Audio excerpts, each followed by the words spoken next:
E aí, pessoal, bom dia, tudo tranquilo? Estão me ouvindo?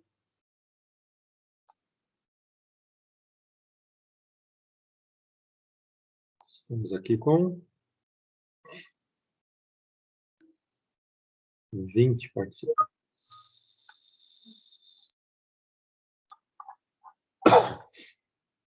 Exato. Bom dia.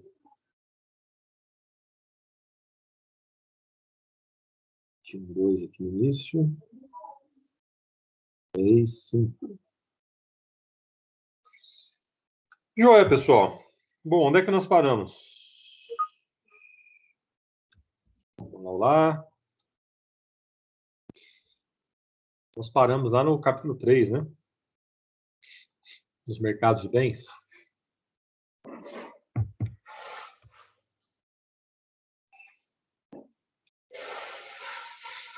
Bom, nosso objetivo hoje é encerrá-lo. Como sempre, encerrando. Falta pouco, não falta muito. Vou passar aqueles exercícios prometidos, né, gente? Vocês fixarem esse conteúdo. Me entregar na próxima aula, para a gente corrigir, tirar dúvidas, e etc. Então, lembrem lá, retomando aqui a nossa discussão, né, que eu falei para vocês que, sob a ótica da demanda, né, o PIB é composto por algumas contas importantes: consumo, investimento, lembrando, não confundir com produto financeiro, capital fixo, né, gasto do governo, e a balança comercial. Por hora, nós deixamos a balança comercial de lado, né, porque nós estamos trabalhando com uma economia fechada. Mostrei para vocês alguns números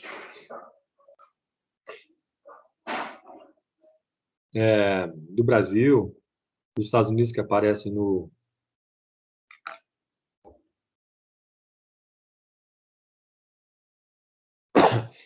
Chego lá daqui a pouquinho, José Pedro. Vou lembrar aqui de fazer o seu exemplo, com certeza. Difícil pensar num exemplo, mas vamos ver se a gente consegue pensar aqui num indivíduo. Lembram lá que, então, nossa definição da demanda, letra Z, no nosso livro, não é isso? Ficou simplesmente pela soma desses 3 componentes: consumo, investimento e gasto do governo. Depois eu falei para vocês que a gente ia trabalhar com algumas variáveis que eram endógenas. Em outras palavras, elas seriam determinadas, descritas dentro do modelo. E algumas variáveis que são exógenas, ou seja, essas entram no modelo, mas elas não são descritas dentro do modelo, não são determinadas dentro do modelo. Num exercício numérico, normalmente você tem um valor fixo para elas, que pode mudar, mas volta a ser um outro valor fixo, e assim por diante, uma constante. E eu falei para vocês que nesse início a gente ia trabalhar só com 2 variáveis endógenas aqui no mercado de bens: o produto, que é claro, e a variável consumo. Sobre o consumo, estou chegando aqui no ponto da dúvida do Zé Pedro. Eu disse para vocês que o consumo depende fundamentalmente de uma variável chamada de renda disponível, que é a diferença entre o PIB real, a renda real, não é isso? E os impostos, basicamente. E eu disse para vocês que o consumo ele cresce com a renda disponível. Tentei convencê-los, inclusive, mostrando este gráficozinho. Neste gráficozinho, a gente percebe aqui que elevação do PIB real, não é isso? Aqui eu não descontei os impostos, mas a conclusão seria basicamente a mesma. Influencia positivamente o consumo das famílias de um país. Lembra que esses dados são verdadeiros e agregados para o Brasil nesses anos selecionados aí, né? Ou seja, grosseiramente, eu posso representar a função consumo de um país como uma reta, uma equação do primeiro grau. Então, nós fizemos lá na aula passada aquela rápida revisão de equação do primeiro grau, né, de equação da reta, para traduzir a função consumo desta forma aqui. Então, lembra que eu tenho uma variável dependente, que é o consumo, como se fosse o nosso y da equação do primeiro grau. Eu tenho uma variável explicativa, x, que é a nossa renda disponível, YD. O sinal aqui é positivo, exatamente revelando que quando a renda disponível cresce, o consumo também cresce, não é isso? E além disso, eu tenho dois parâmetros, ou coeficientes, ou constantes, não é isso? O C0, consumo autônomo, e o C1, propensão marginal a consumir. Chegamos aqui, né, Zé Pedro? Só dúvida em relação a uma explicação intuitiva melhor, não é isso? Sobre o que significa... Ah, não, você está perguntando sobre o gasto autônomo, né? E não sobre o consumo autônomo. Confirma aí para mim. Você está perguntando sobre C0 ou você está perguntando sobre essa soma toda aqui, ó?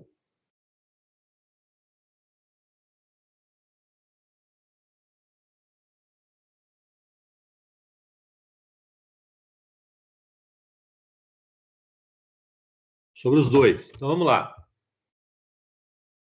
O C0, ele é chamado de consumo autônomo.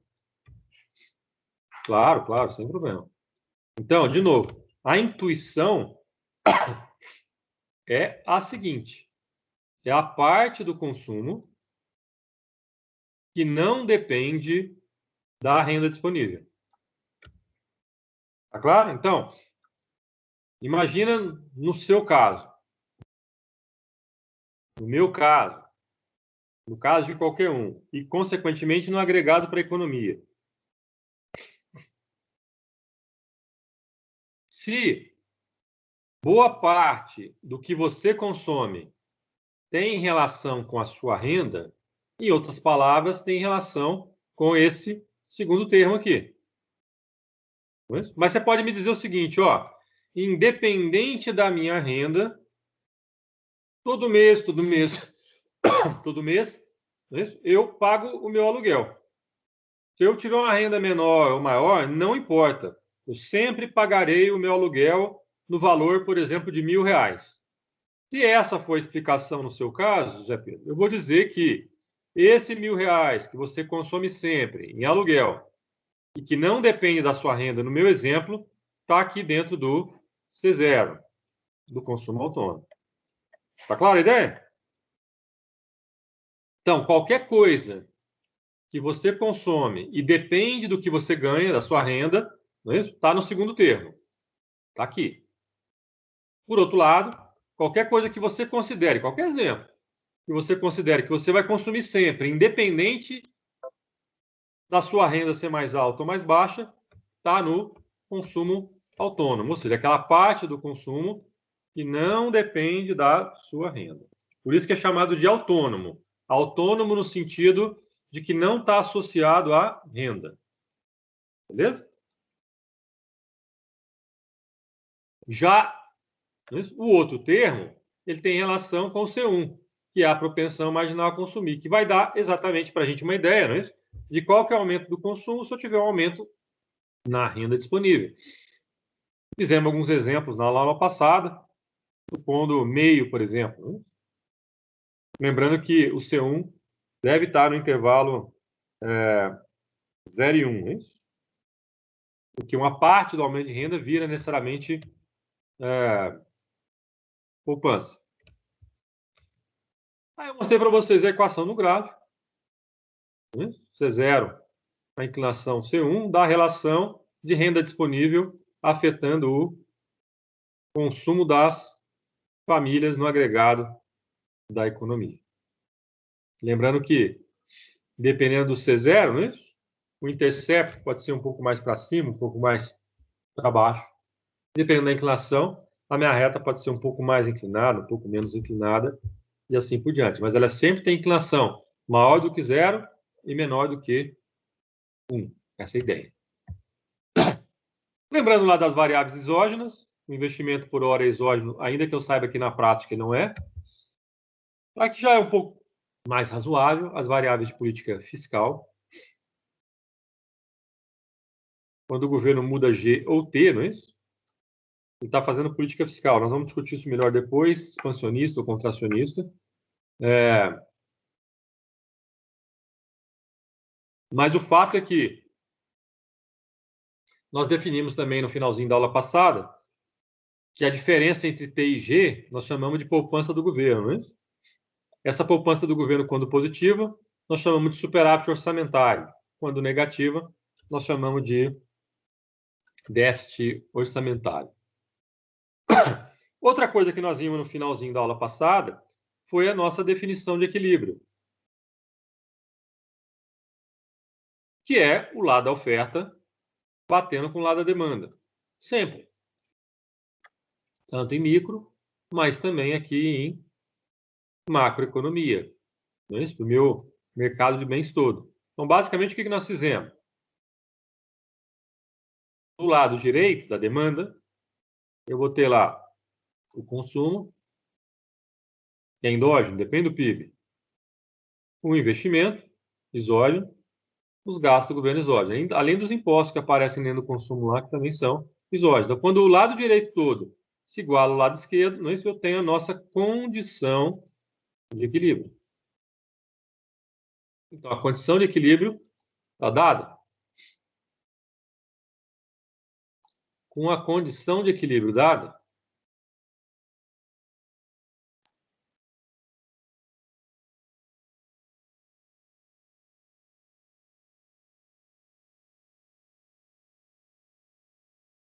o que nós fizemos? Se não me engano, foi exatamente o finalzinho da aula. Eu pedi para vocês chegarem nessa conta aqui. Estão lembrados?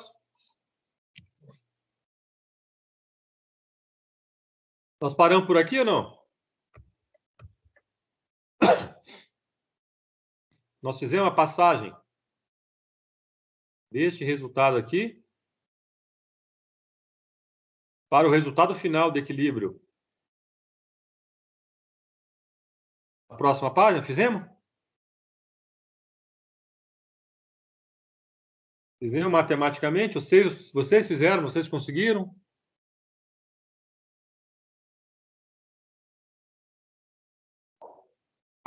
Foi aqui que eu cheguei, mas a gente não fez a conta, né?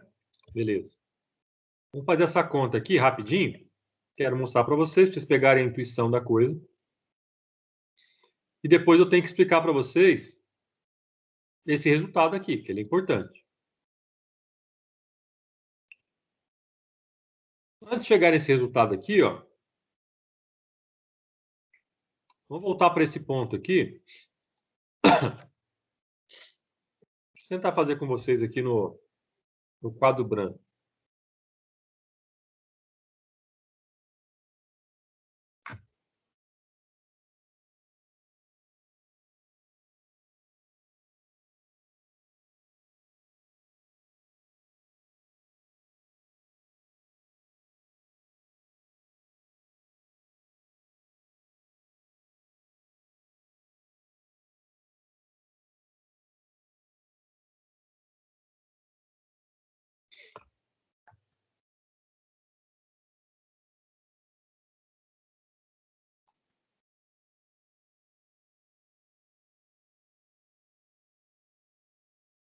Seguinte.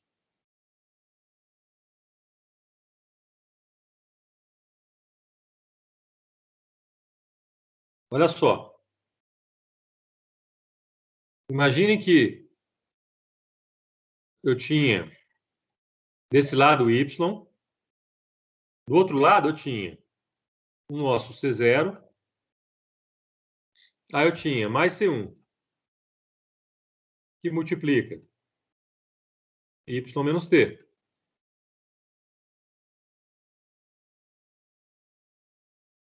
Mais I0, desculpa, mais I, mais G. Então tá lá, a oferta batendo com a demanda. Lembrem que todo o lado direito é a nossa demanda Z. Estão conseguindo ver o quadro branco aí, gente?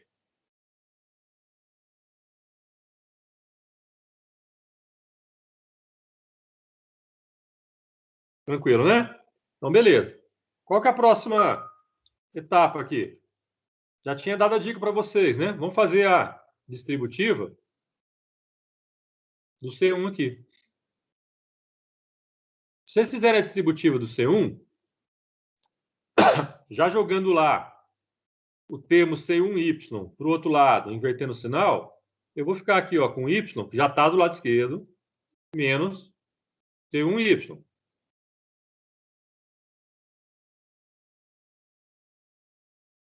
Aí o resto todo do outro lado a gente copia. Eu vou chamar assim, ó. Então, o que está dentro aí desse parênteses aí, ó? C0 menos C1T mais I mais G. Está tudo lá dentro. Beleza. O mais importante é saber mexer com o lado esquerdo. O que eu vou fazer aqui agora? Eu vou botar o Y do lado esquerdo em evidência. O que eu vou fazer para colocar o Y em evidência? Simples. Lembrem que esse primeiro Y aqui, ó, ele está multiplicado por 1. É 1 vezes Y.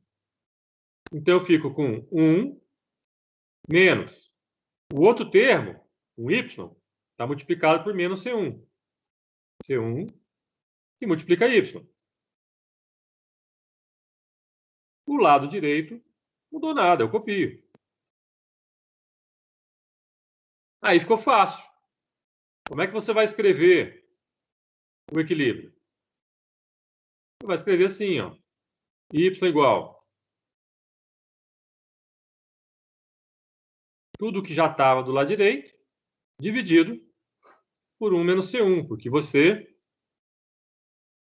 tudo que estava do lado esquerdo, desculpem, vou passar de multiplicando para dividindo para o lado direito, né? A gente normalmente costuma apresentar esse resultado da seguinte forma. Dividir por esse valor é a mesma coisa que multiplicar pelo inverso dele.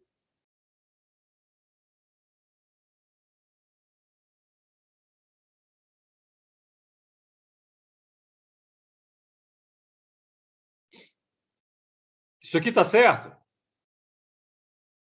Está certo. Isso aqui está certo? Está certo. A gente costuma apresentar desta forma aqui. Por que motivo, gente? Simples. Porque este termo aqui, ó, ele tem um significado econômico. E este outro termo aqui, ó, tem um outro significado econômico. Tá claro? Então, vamos tentar entender melhor esses significados econômicos, que inclusive é uma dúvida lá, faz parte da dúvida do Zé Pedro. Ele me perguntou sobre essa parte aqui, ó.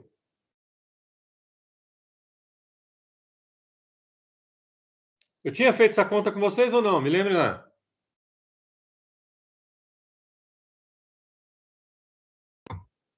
Tinha sim?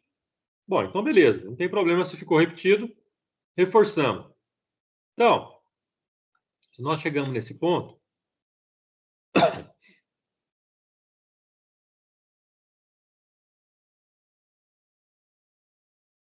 lembrem lá da aplicação dessa história, então. Vamos lá, Zé Pedro. Esse termo aqui, ó, essa soma toda aqui, ela é chamada de gasto autônomo. Por que é gasto autônomo, gente? Por quê? Porque é tudo exógeno, é tudo autônomo. O C0 é chamado por construção de consumo autônomo. O I foi tratado como autônomo, como exógeno. Da mesma forma o G, da mesma forma o T. Então, essa soma toda, não é isso? É algo que não depende do PIB. É algo que não é determinado dentro do modelo pelo PIB. Então, a soma do consumo autônomo, do investimento, dos gastos do governo e dos impostos, não é isso? É algo exógeno ou autônomo. Tá claro? Então, a gente chama essa soma de gastos autônomos. Por outro lado, este outro termo aqui significa multiplicador dos gastos autônomos. Então, se a gente lê a expressão está me dizendo simplesmente o quê? E se eu multiplicar os dois termos,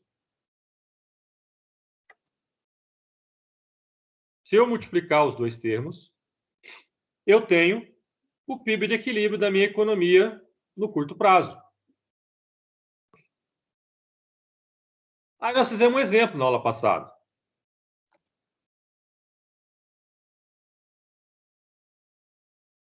Eu sugeri para vocês um exemplo que era o seguinte, ó. Suponha que o C1 vale meio.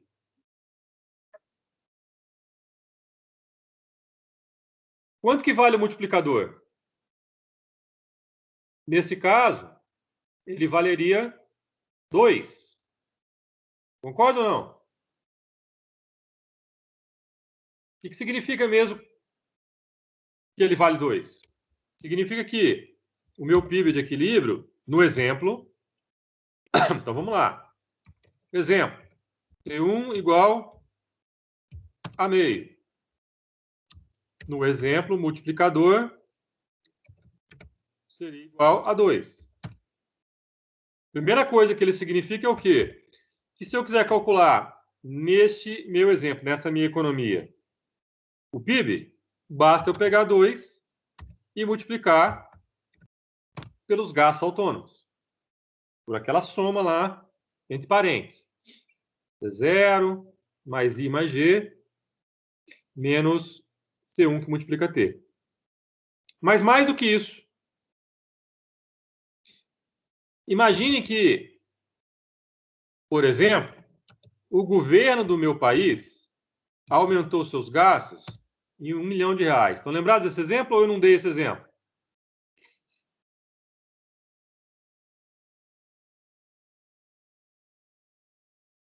Dei não? Então tá ótimo. Se vocês olharem para a fórmula aqui, caso o governo do meu país altere os seus gastos em R$1 milhão, essa soma toda aqui estará mudando em R$1 milhão. Ou seja, eu vou ter um delta gasto autônomo no valor de 1 milhão. Então, se o G cresce 1 milhão, aquela soma toda cresce 1 milhão. Eu poderia perguntar para vocês, quanto que será o delta PIB? Ou seja, o meu PIB vai crescer em quanto? Alguém sabe me responder?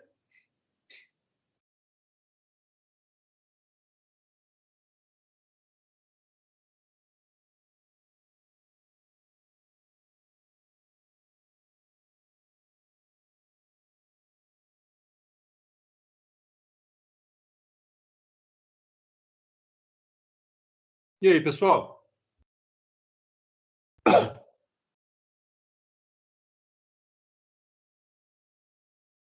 Alguém sabe dizer? Exatamente, Gabriel. Por quê? Ué, porque o delta PIB também será igual a 2 que multiplica o delta GA. Então, se o GA variou em 1, o delta Y será de 2 vezes 1, ou seja, 2.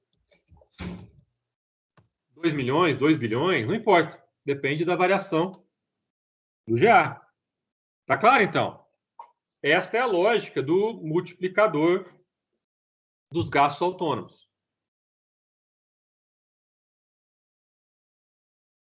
Agora, vamos tentar entender melhor a intuição por trás dele. A intuição econômica por trás dele. E tentar enxergar, então, qual que é, no final, a origem matemática do multiplicador. Que é a seguinte. Eu vou usar aqui novamente o mesmo exemplo que eu comecei aqui agora com vocês.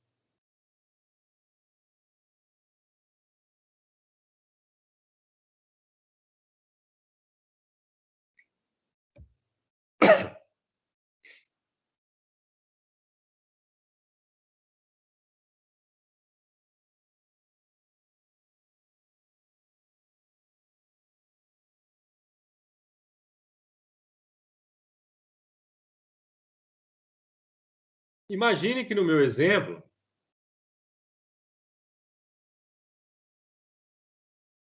eu estou naquela economia, tal como descrita anteriormente. Ou seja, eu tenho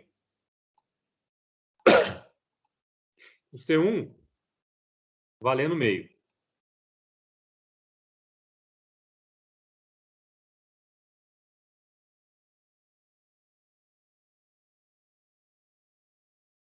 Joia.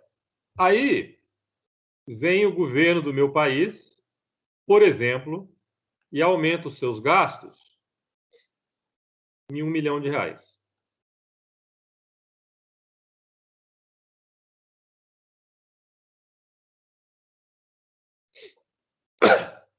Beleza. Qual que é o resultado disso mesmo, gente? Simples.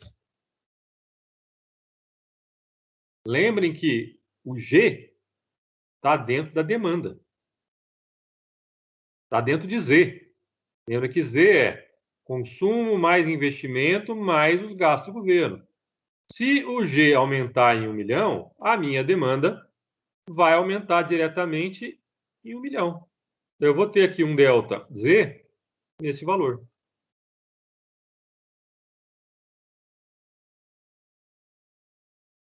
Agora, pensem comigo. Se a minha demanda cresceu e minha oferta está dada, eu acabei de observar um desequilíbrio. Supondo que, inicialmente, antes dessa coisa acontecer, eu estava lá no equilíbrio. Quando o Z cresce em R$1 milhão, R$1 bilhão, não importa, eu passo a ter oferta menor do que a demanda. Eu tenho um desequilíbrio na economia. E é claro que ao longo do tempo, esse desequilíbrio vai sendo sanado. Até que o nosso produto aumente exatamente no mesmo valor e reequilibre a situação. Ou seja, eu caminho novamente para um novo equilíbrio.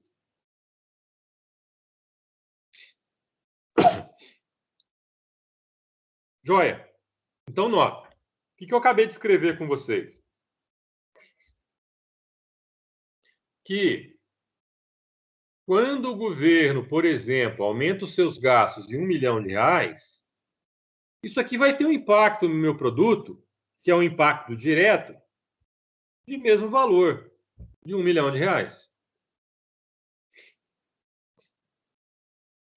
Mas a coisa não para aqui. Por que não para aqui, gente? Simples. Lembra que eu comentei com vocês que eu tinha, além do produto, uma outra variável endógena no modelo, que era o consumo. O consumo,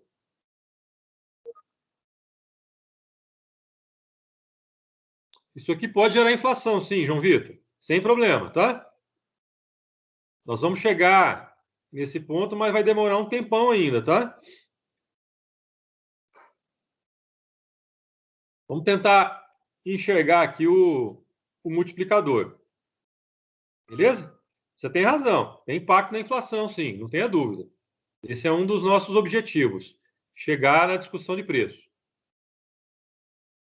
Já dá para perceber, né, João Vitor, que isso aqui vai gerar o que a gente vai chamar de inflação de demanda. Tá? Exatamente porque a demanda está superando a oferta e assim por diante. Beleza? Mas nota, eu sei que o meu modelo foi construído assumindo, no meu exemplo, que a propensão marginal a consumir vale meio. O que significa isso então, gente? Significa que quando o meu produto cresceu em 1, o consumo vai mudar. Aí eu pergunto para vocês, enquanto que o consumo vai mudar, neste caso, neste exemplo? Alguém sabe dizer?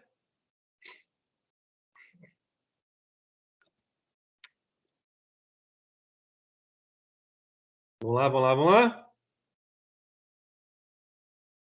Ué, no valor da propensão marginal a consumir. Se a renda, o PIB, cresce em 1, o consumo vai aumentar em 1, que multiplica por meio.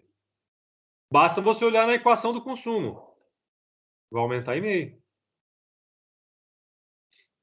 Lembra lá, o consumo é igual a C0 mais C1, que multiplica Y menos T. Se o C1 é meio e o Y está aumentando em 1, o consumo está aumentando em meio, em 1 vezes meio. Qual que é o problema, gente? O problema é que a minha demanda Z ela é igual a C mais I mais G. O primeiro aumento da demanda da linha de cima aconteceu por causa do aumento do G. Mas agora a minha demanda vai mudar de novo. Mas por causa do aumento do consumo. Vai aumentar em quanto? Ué, em meio.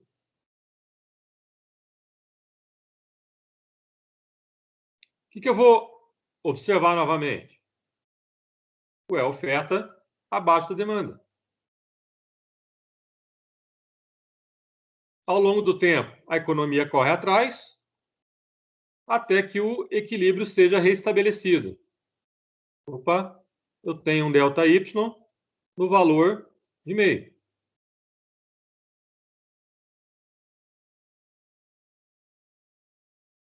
Oferta igual a demanda.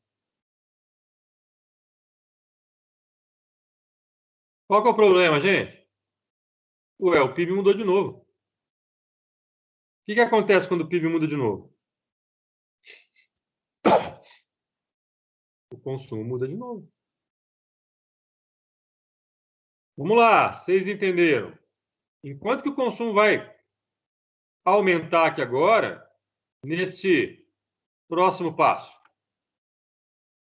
Alguém sabe me dizer?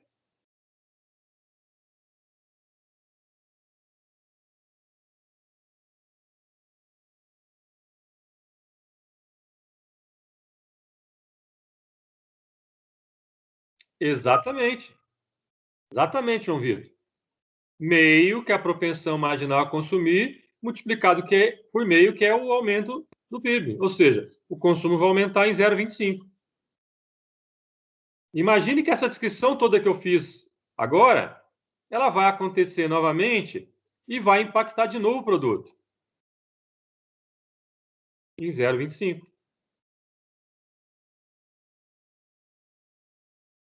Notem o que está acontecendo.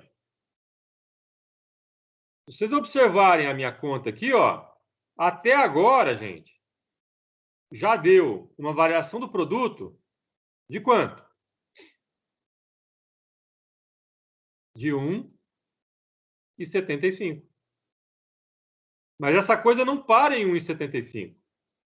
Ela vai continuar até que o último ΔY seja zero. O último. Mas de tal forma que o meu ΔY no final, a soma de tudo, seja igual a 2, que é o tamanho do multiplicador no exemplo, que a propensão marginal a consumir vale meio. Tá claro o que está acontecendo, gente? Aumentos sucessivos no consumo devido ao fato de que ele é endógeno, depende do PIB. Mas o PIB também é afetado no novo equilíbrio por mudanças no consumo.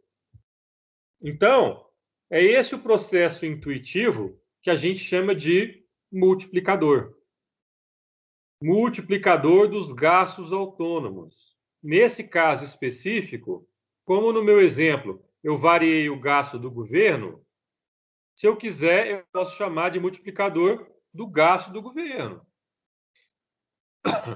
Exatamente, João Vitor. Por isso que eu falei que as duas variáveis elas são endógenas.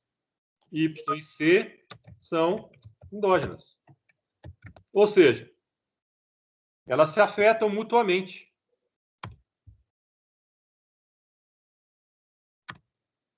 Tá claro? Exatamente. Vai acontecer até, em algum momento, no limite, dá um delta zero, dá um delta Y igual a zero.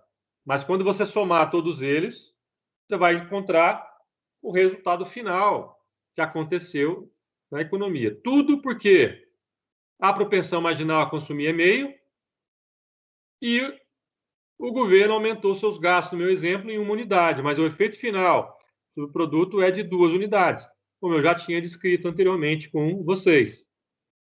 Alguém lembra o que é isso aqui, gente, matematicamente? Vocês viram isso lá no ensino médio, com certeza.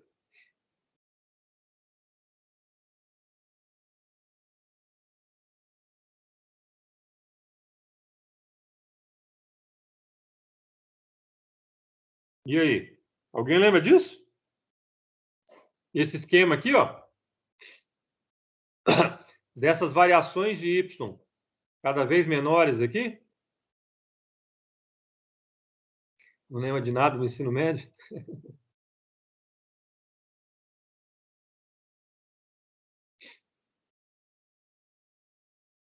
Mas vocês viram isso com certeza.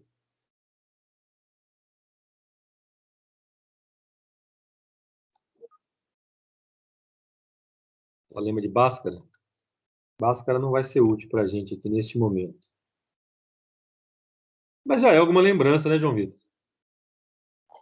Já é alguma lembrança. Tá aqui, gente. Vocês viram isso com certeza.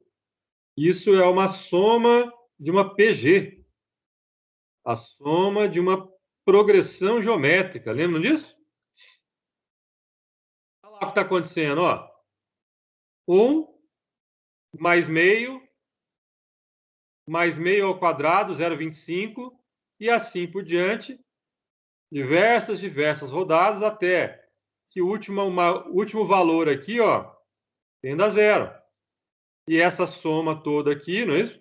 É o tamanho do multiplicador. Essa que é a ideia. Tá claro? Vocês viram isso com toda certeza lá no ensino médio. Não tenham dúvida. Tá claro? Então, essa é uma aplicação de uma soma de uma progressão geométrica. No próximo capítulo, nós vamos ter outra, que tem matematicamente a mesma lógica, só que é uma aplicação no mercado financeiro, não no mercado de bens. Certo? Então, essa que é a intuição do multiplicador.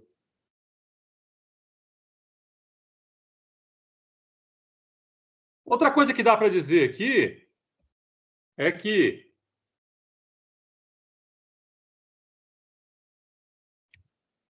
o termo 1 sobre 1 menos C1, ele pode ser chamado genericamente de multiplicador dos gastos autônomos. Mas, além disso, vocês concordam que se eu quiser, eu posso multiplicar esse valor fazendo a distributiva aqui, ó, em cada um dos termos dos gastos autônomos? Então, é claro que esse multiplicador, numa distributiva, ele está multiplicado, né, por cada um dos termos da soma. Soma essa que representa para a gente os gastos autônomos. Então, se vocês notarem, e eu perguntar para você, o que acontece com o meu produto quando eu tenho alteração em G, o resultado é exatamente o multiplicador. A mesma lógica vai valer para I, a mesma lógica vai valer para C0. Então, se eu falasse, no exemplo que eu fiz agora com vocês, que foi o C0 que aumentou em uma unidade, ou se foi o I, ou se foi o G, o produto vai alterar exatamente no mesmo valor. 1 dividido por 1 menos C1, que é o nosso multiplicador. Ou seja, esse multiplicador geral dos gastos autônomos, ele pode ser considerado também como multiplicador de G sozinho, o multiplicador de I sozinho, ou o multiplicador de C0 sozinho. Tem uma única variável que tem um multiplicador próprio diferente, que são os impostos. Por quê, gente? Simples. Basta você voltar na expressão anterior, perceber que, diferente do C0, do I e do G, que estão multiplicados por 1, o T está multiplicado por C1.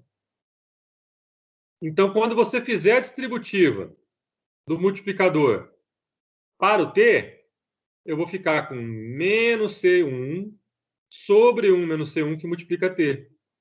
O que significa que o multiplicador de T, ele tem este resultado matemático aqui um pouquinho diferente. O mais importante da diferença é o sinal. Se vocês notarem, nos 3 anteriores, o sinal é positivo. O que significa isso? Que se eu observar aumento de G, ou de I, ou de C0, o produto cresce. Ou, se eu observar redução de G, de I ou de C0, o produto cai.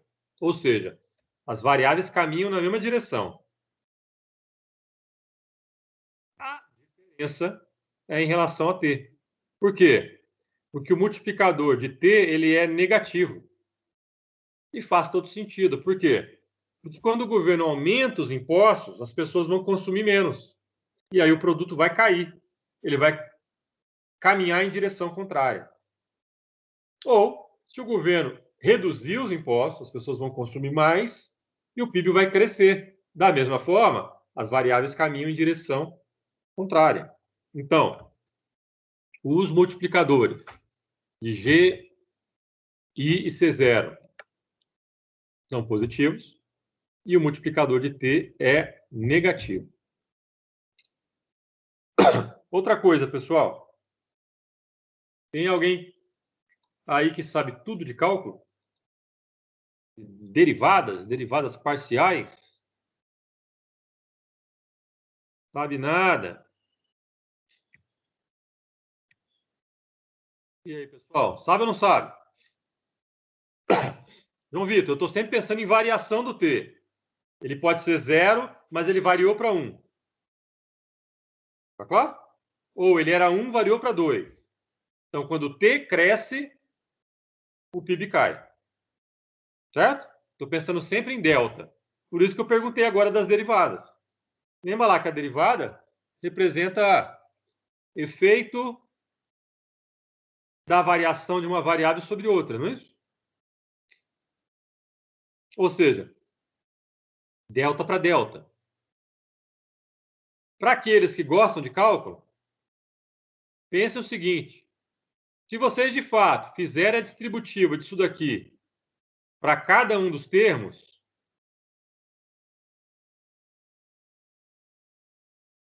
eu vou ter um único termo, por exemplo,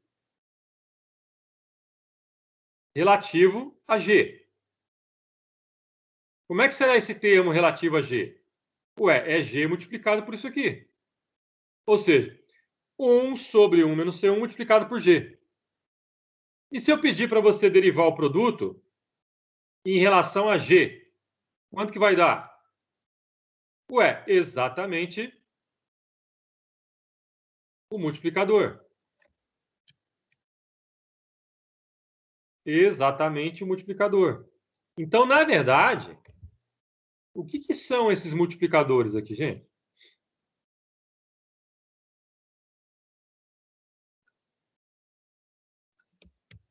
Eles representam. No cálculo, é a derivada de y em relação ou a g, ou a i, ou a c0, ou a t. Ou seja, qual que é o impacto de uma variação em alguma dessas variáveis sobre o produto, quando alguma dessas variáveis varia só um pouquinho. Uma variação lá no limite tendendo a zero, que é a definição de derivada que vocês aprenderam lá no cálculo. Tá? Eu vou continuar a usar aqui a ideia de delta, de variações discretas, tá? Mas, se alguém gosta dessa coisa, pode interpretar isso como derivadas sem problema.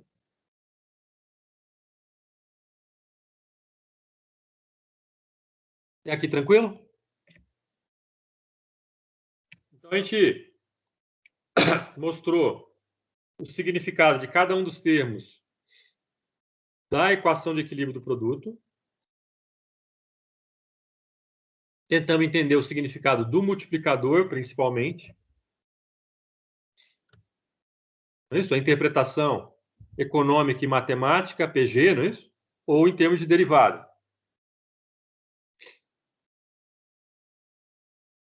O que eu preciso fazer agora? Eu preciso mostrar para vocês como é que eu represento graficamente isso aqui.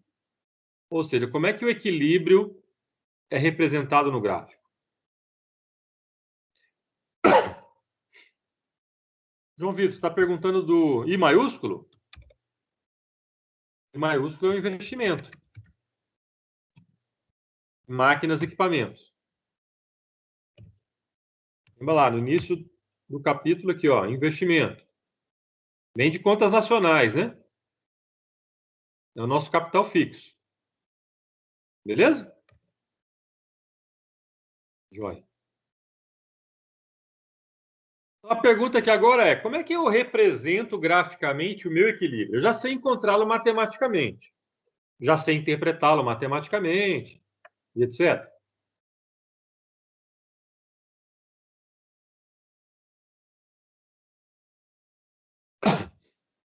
A interpretação e o cálculo matemático é representado graficamente da seguinte forma.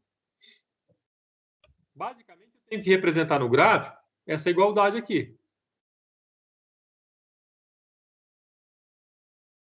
Oferta batendo com demanda. Então, vamos fazer o seguinte. Vamos representar no gráfico, primeiro, demanda.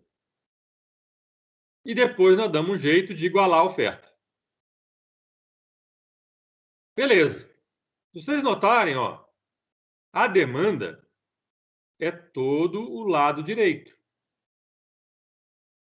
Quando você iguala ao lado esquerdo, você já está olhando para o equilíbrio. Mas antes disso, a demanda é o lado direito, que é o que está escrito aqui nesse slide. Se vocês olharem lá para o lado direito, é exatamente isso aqui, ó. C0 mais I mais G menos C1T mais C1Y. Eu só fiz a distributiva lá do C1. E juntei os termos. Eu juntei os termos. Porque, de novo, esse termo aqui, ó, eu já conheço.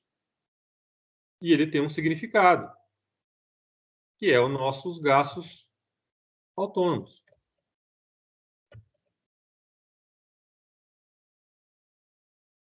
O outro termo é a parte da demanda Z que tem relação com o PIB. E eu sei que isso tem relação com o consumo, porque a única variável que está dentro de Z, entre C e G, que nós consideramos por enquanto que depende do PIB, é o consumo. Mas o fato é que, se esse PIB aqui tendesse a zero, a minha demanda, Z, partiria da soma. Ou seja, dos gastos autônomos. Então, imagine que você queira plotar num gráfico, o gráfico da demanda contra o PIB. Quando o PIB tende a zero, a minha demanda Z vai partir de determinado valor, por exemplo, por aqui. E esse valor, é claro, será o nosso gasto autônomo, que é essa soma toda aqui. Então, independente do PIB, o gasto autônomo, né, é o ponto de partida da demanda. Ou ainda que o PIB tendesse a zero, o gasto autônomo seria o ponto de partida da demanda. Além disso, eu sei claramente, como eu já comentei há pouco, que existe uma relação clara entre o PIB e a demanda, que é a parte endógena. Note que quando o PIB cresce, a demanda também vai crescer. E eu já sei a explicação por enquanto. É porque o consumo cresce. Tanto é que a relação, note, é dado pelo C1. Propensão marginal a consumir. Então, notem que interessante. Isso aqui também é uma reta, com a mesma inclinação da função consumo. Ou seja, na medida que o PIB cresce, como o consumo cresce, a minha demanda também vai aumentar.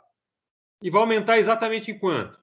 No tamanho da propensão marginal a consumir, de C1. Então, essa reta Z aqui, ó, é o traçado, é a representação gráfica da minha demanda. Se vocês notarem, ela é semelhante à função consumo. A diferença é que a função consumo parte só de C0.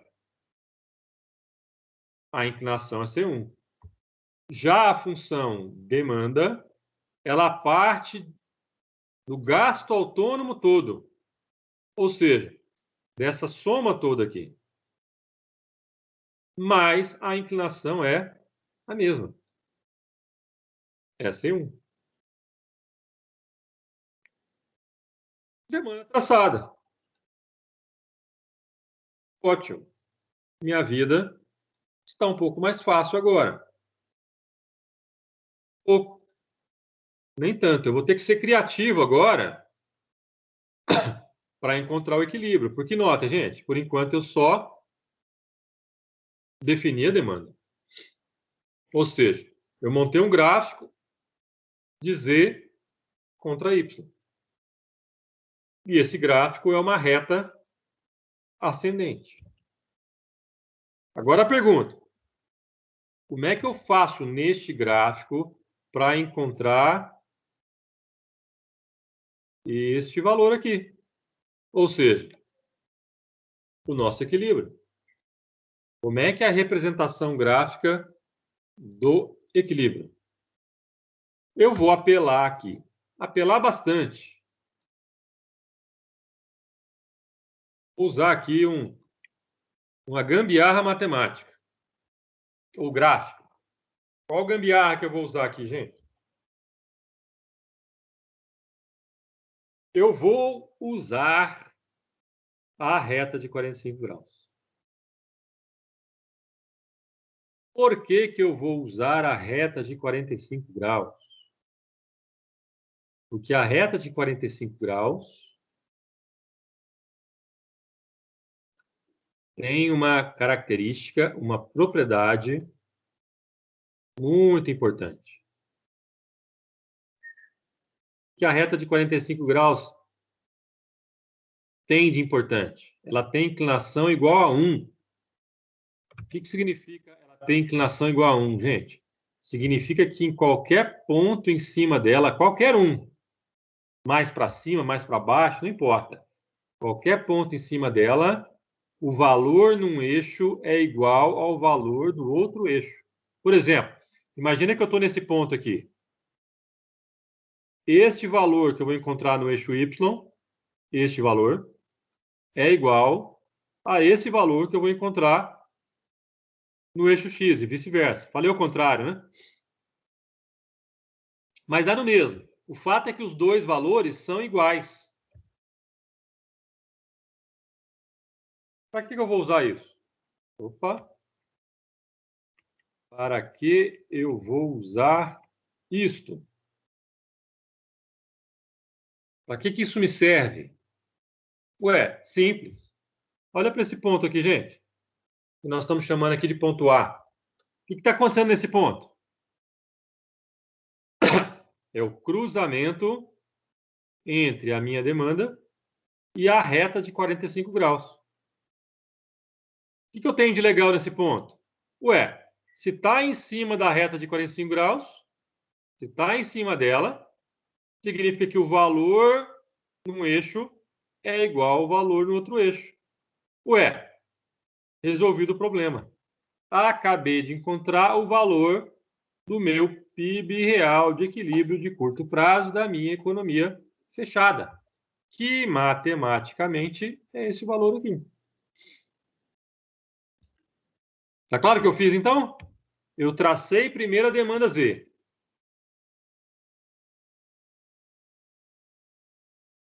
Eu sei que em qualquer momento a minha demanda pode assumir um valor maior, menor e assim por diante.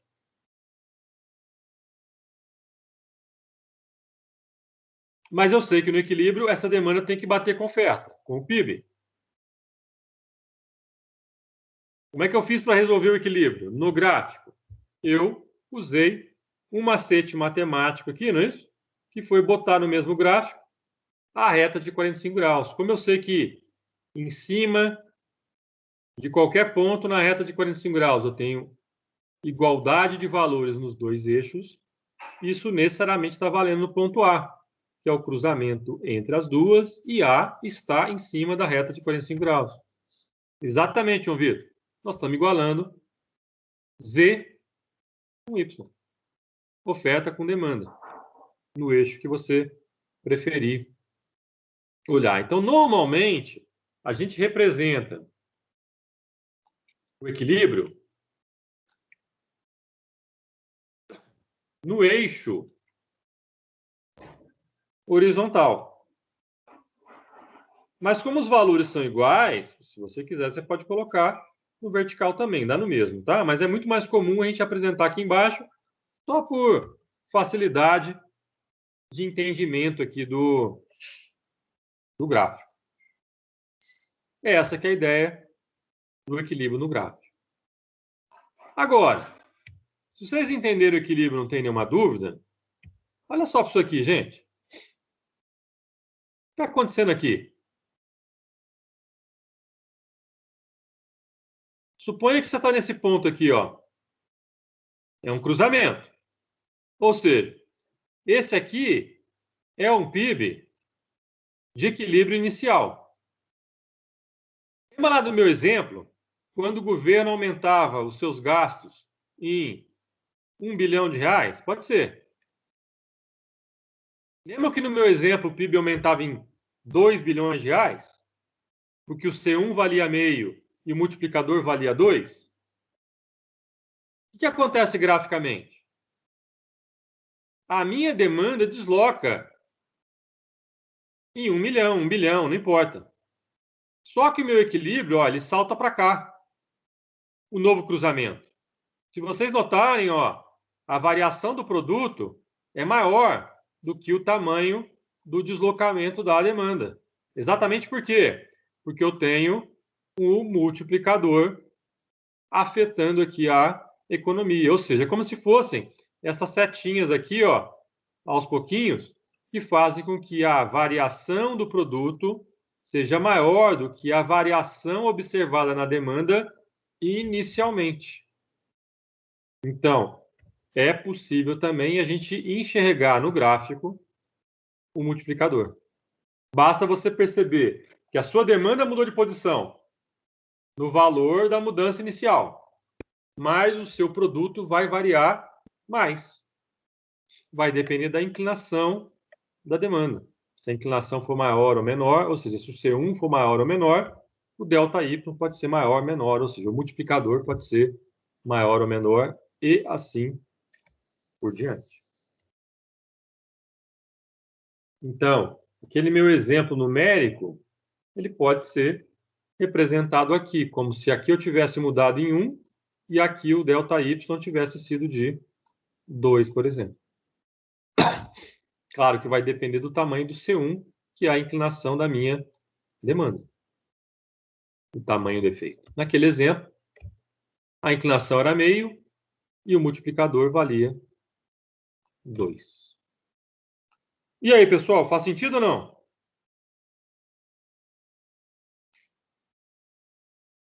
Dá para entender a lógica aí? Vou fazer o seguinte. Vamos fazer um intervalinho rápido. Daqui a pouco a gente retoma isso, só para fechar mais um ou dois pontos que falta eu comentar com vocês. Para o seguinte, então, vamos fazer um intervalo, e aí eu retomo, repito, e a gente tenta encerrar o assunto, beleza? Só para dar um descanso rápido.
Voltando, pessoal.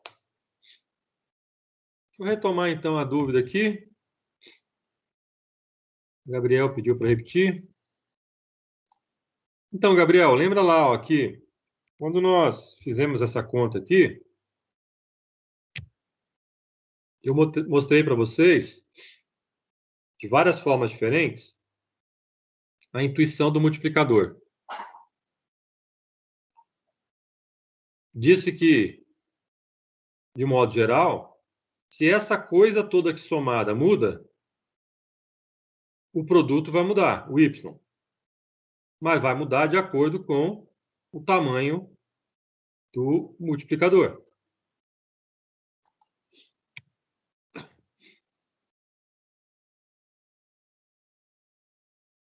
Aí nós fizemos um exemplo. Falei para vocês, assumam que o C1, que é a propensão marginal a consumir, vale meio no exemplo. Nós chegamos à conclusão que esse multiplicador vale 2. Aí eu mostrei para vocês que se aqui dentro da soma alguma coisa aumentar em 1, por exemplo, os gastos do governo, eu sei que neste exemplo meu produto vai aumentar em 2. Aí nós fizemos passos lá para mostrar a soma da progressão geométrica. Como é que você enxerga o multiplicador ou a soma da progressão geométrica graficamente? Primeira coisa é aprender a representar o equilíbrio no gráfico. Como é que você representa o equilíbrio no gráfico? Um equilíbrio qualquer. Você vai traçar a sua demanda, vai cruzá-la com a reta de 45 graus. No cruzamento, você vai encontrar o seu equilíbrio inicial. O que eu disse no próximo gráfico? Imagine que você está inicialmente num equilíbrio. Por quê? Porque essa é a sua demanda inicial, reta de 45 graus, ponto A, cruzamento. Esse aqui é o meu PIB inicial, de equilíbrio. Mas voltando ao exemplo do gasto autônomo, do gasto do governo aumentar lá em R$1 milhão, R$1 bilhão, não importa, o aumento do G produz deslocamento da minha demanda para cima. Ela vai aumentar em quanto? Ela vai deslocar em quanto aqui para cima? Exatamente em R$1 bilhão. Mas note que no novo equilíbrio, que é esse ponto, a linha, o novo cruzamento da nova demanda com a reta de 45 graus, eu vou ter uma variação no produto que é maior do que a variação na demanda, ou do tamanho do deslocamento da demanda. Por que motivo? É exatamente o efeito do multiplicador no gráfico. Aqui eu estou variando em 1. Isso aqui vai variar mais, vai depender do tamanho do multiplicador. No nosso exemplo, essa variação aqui valia 2, que é o tamanho do multiplicador do exemplo. Tá claro ou não? Beleza, né? Então tá jóia. Então, já falamos sobre a progressão geométrica, já falamos sobre os multiplicadores específicos. O último ponto, o último assunto é esse aqui, ó. Um modo alternativo da gente definir ou pensar o equilíbrio no mercado de bens.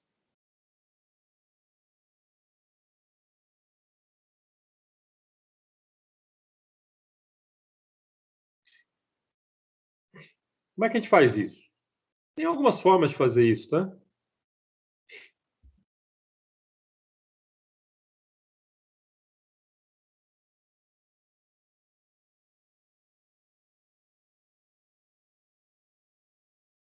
Uma das formas é lembrar, primeiro, que a poupança do governo a gente já tinha discutido, que é a diferença entre T e G.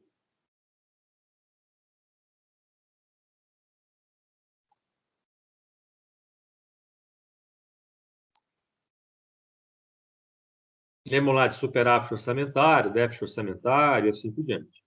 Eu tenho uma nova definição aqui agora, que é chamada de poupança do setor privado. Poupança das famílias, dos consumidores. Como é que a gente calcula ela? aqui vem uma definição, olha lá, uma identidade. Por definição, a poupança das famílias é a renda real da economia, o PIB real, menos o valor que é pago de impostos, menos o valor consumido pelas famílias. O que sobrar, nós vamos chamar de poupança das famílias. Beleza.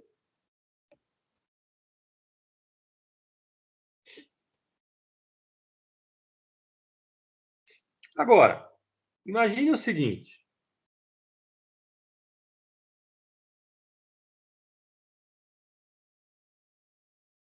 Imagine que eu quisesse calcular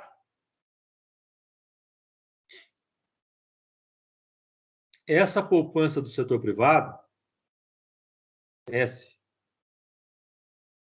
no equilíbrio. Como é que eu faria isso? Simples.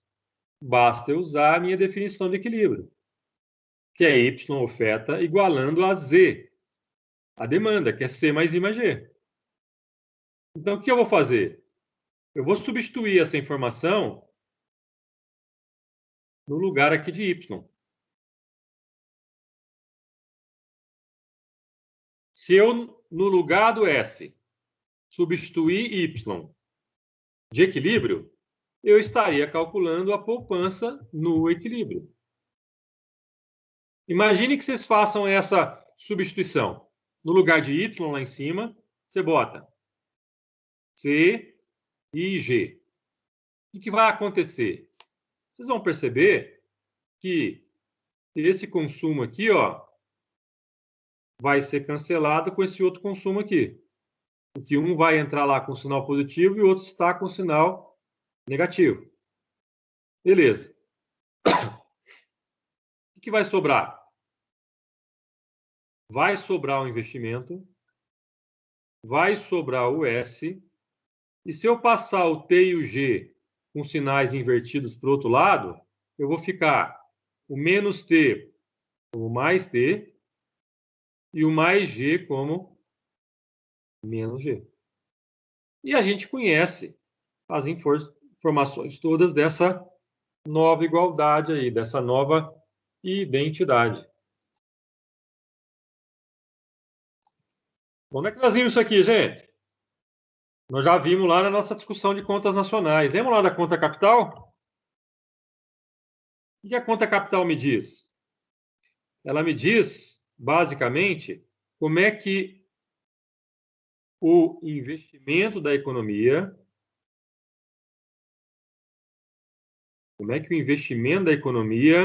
ele é financiado. Lembram que ele é financiado lá nas contas nacionais completa, economia aberta e com governo, ela é financiada pela poupança do setor privado, das famílias, pela poupança do governo e mais pela poupança externa. Mas como aqui eu estou numa economia fechada, a poupança externa não está aparecendo ainda nessa relação. Vai aparecer depois da primeira prova. Mas o fato é que essa igualdade aqui está me dizendo exatamente o quê? Que o investimento da economia é financiado pela poupança total da nossa economia fechada, que é a soma do S, que é a poupança das famílias, do setor privado, mais o T menos G, que é a poupança do governo, poupança pública, e assim por diante. Em outras palavras, eu tenho duas formas de dizer que o mercado de bens está em equilíbrio. Onde é que o mercado de bens está em equilíbrio, gente? Se eu perguntar para vocês na prova, como é que vocês vão me dizer, definir o equilíbrio no mercado de bens? Simples. A primeira é dizer que a oferta bate com a demanda. A segunda forma é dizer que o investimento da economia é igual à poupança total. Essa que é a ideia. Se você usar uma ou outra, você está definindo o equilíbrio no mercado de bens. Uma, significa a mesma coisa que a outra. E a gente já tinha visto, grosso modo, isso lá na discussão de contas nacionais. Tá? Então, essa aqui é uma forma alternativa de dizer que o mercado de bens está em equilíbrio. Essa relação alternativa é chamada de relação IS. Abreviando, relação investimento-poupança. Tá claro? Alguma dúvida, pessoal?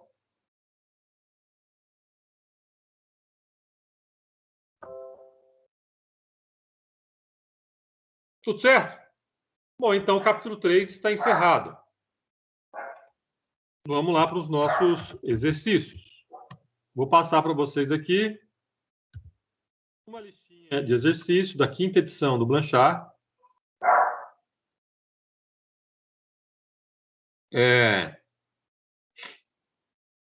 Questões e problemas.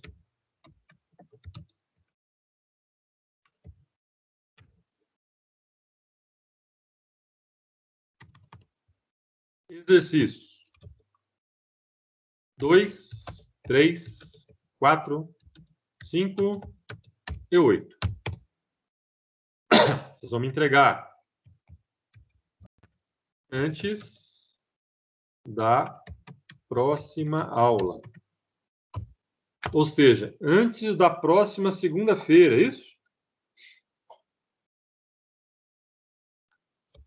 No primeiro horário. Vou criar uma atividade agora no Teams e vocês vão postar no Teams agora, não é isso? Para a gente deixar tudo aqui dentro do sistema. Comecem a fazer agora. Qualquer dúvida, eu estou aqui à disposição. Vou tirando algumas dúvidas já, sem problema.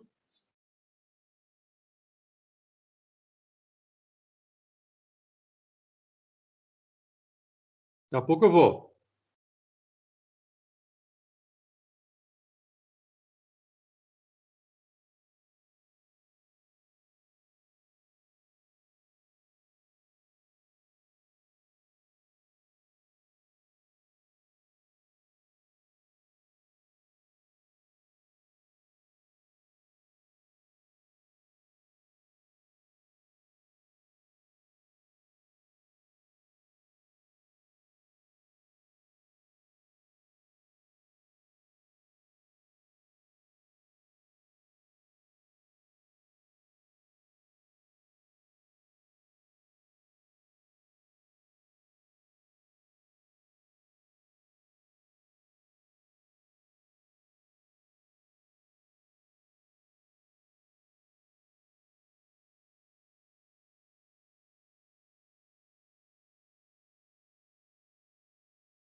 Pessoal, olha só. Encerrando aqui a aula, tá? Já fiz a chamada pela lista de presentes. Vitória, se você não conseguiu o livro, depois você avisa. A gente dá um jeito. Eu acho que alguém na turma tinha o PDF já, acho que estavam.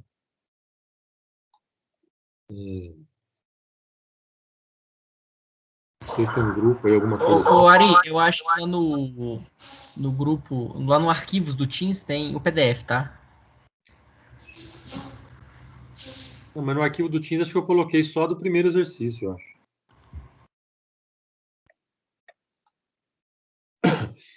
Dos próximos, a outra opção, eu acho que esse livro está à disposição na biblioteca virtual. Aí vocês dão uma olhada lá. Mas, de qualquer forma, se for o caso, a gente dá um jeito, tá? Outra coisa, notem lá que eu criei uma atividade da nossa equipe lá, atividade de mercado de bens, certo? Para entregar no dia 22, segunda-feira, antes da aula, até 7h30. Combinado, pessoal? Então é isso. No mais, boa semana para vocês. Tchau, tchau. Ari, Sim?